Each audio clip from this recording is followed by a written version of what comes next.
Man, there's so much about Cliff that I respect, and one of the things that I really look up to you about, and I take a lot of pointers from you. You may not know this.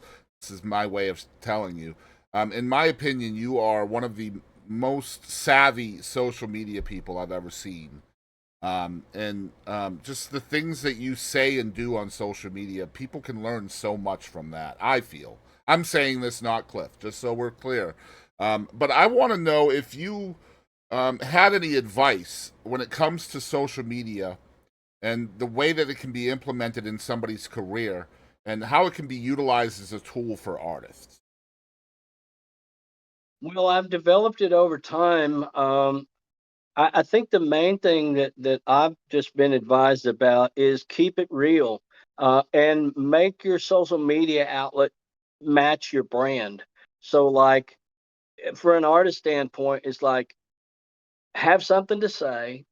And of course, with me, I'm kind of my own brand, so I'm not really focused on any one thing. And I don't always just talk about music on social media, as you know. Mm-hmm. I cover a lot of ground on there, and it's all stuff that I'm interested in, whether it's the earth and how we should be taking a better care of it, whether it's politics, just things that affect us as a society. And it could be music, it could be films, it could be you know, anything that excites me at that moment. But I think the main thing is be true to who you are. Like don't be a different person on social media than you are in real life. And that's what I try to do with my own. Thank you for the compliments. What I try to do with my own social media is that is me. That's not some made up something that there's somebody behind the curtain. When what you see in social media, that's me. Take it or leave it, and try to remain true to your brand. And that I think that I don't know that I was given that advice, but that's the advice that I give to artists. Is like it's something you have to stay on top of. Social media is something that when you're building a career, we didn't have social media when I was coming up in the business, Right. and so everything would be like with social media, it allows you essentially to be the author of your own story. Because a lot of people out there in the fan world, they hang on your every word, and you have a lot of power as artists. And it opens up And personalization as well, which was it, lost a lot of the time back in the day. yeah, back in the day, Pink Floyd did not want their pictures taken. Right, They exactly. wouldn't. They wouldn't grant interviews. How long would that last? Now it wouldn't. Well, think about Paul McCartney. How long did the world think that he had passed away? And they just Exactly. they just played that up. You know what I mean? Exactly. Yep. And so social media allows you.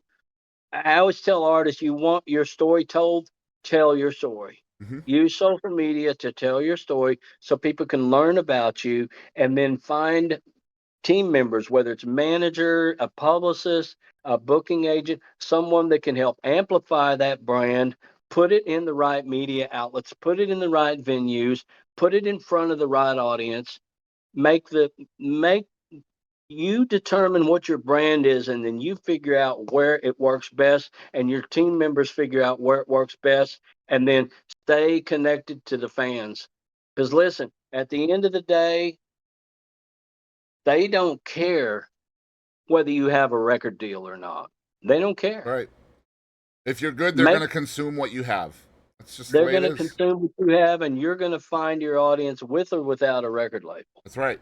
So, do you Eh, feel like, as someone who was in the business through the advent of social media, do you feel like it's better or worse for an artist now that social media is here?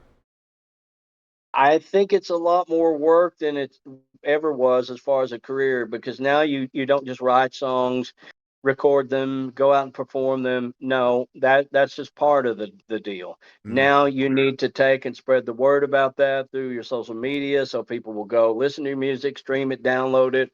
Um, Club owners and talent buyers can take a look at what you're doing, and this business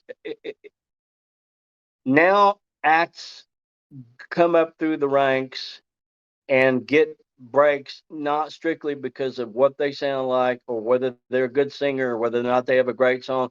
It takes all of that, but Mhm. also the record labels and the distributors and the booking agents, they're all looking at those numbers. They want to know that's the first question they have for you. Yep. What do your numbers look like? What are you on Instagram? What's your Facebook? What's your social media profile look like across the board? How many followers do you have? How many monthly listeners do you have on Spotify? Those are the things. I call it the moving train. Like a record label or a distributor or a major booking agency won't touch you unless you are a going concern already, unless you've created a moving train. Hmm. In other words, something's happening and a lot of people are digging it. Maybe we should take a look too. And everything has to be linked together. The train analogy really works out well because, like, for me personally, I'm not a musician, but I have a brand as well. I'm on YouTube and Instagram and Yeah. Twitter and Twitch and Discord and all of these different places. And if everything is not linked together, the train doesn't move very well because you're always going to leave something behind. You have to make Mhm. sure you're linked, your brand is linked together. And if you're faltering on one, the train doesn't move quite as well. I love the analogy, it works very well. Well, you're exactly right.